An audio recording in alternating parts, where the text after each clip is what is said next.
Ang lulutuin natin ngayon ay munggo. Munggo.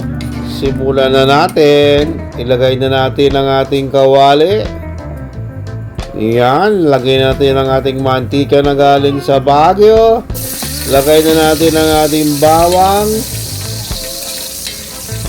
At imikos-mikos lamang natin yan. Ilagay na natin ang ating sibuyas. At imikos-mikos natin.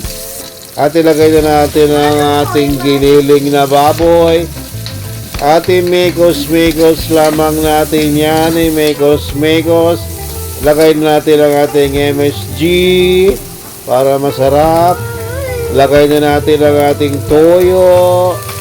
Ang ating oyster sauce na galing sa oyster, ilagay na natin. At ilagay na natin ang ating pamintang durog. At imikos-mikos lamang natin yan. Imikos lang natin.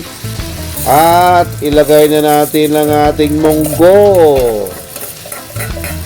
Ayan o.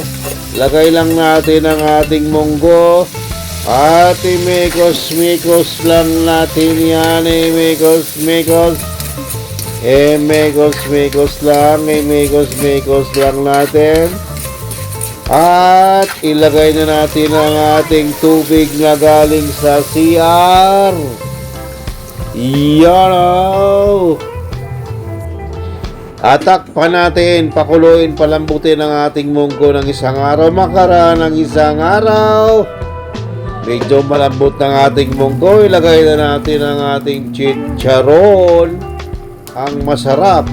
At imikos-mikos lang natin yan. Imikos-mikos lang natin. At ilagay na natin ang ating malunggay. Malunggay at imikos-mikos lang natin yan. Imikos-mikos at ating takpan. Makaraan ng ilang araw. Buksan na natin. Ayan na. Pwede na. Sandokin na natin ang ating munggo. Ayan na. Sandokin na natin. Sandok. Sandokin na natin ang ating munggo. Ayan na, Pwede na yan.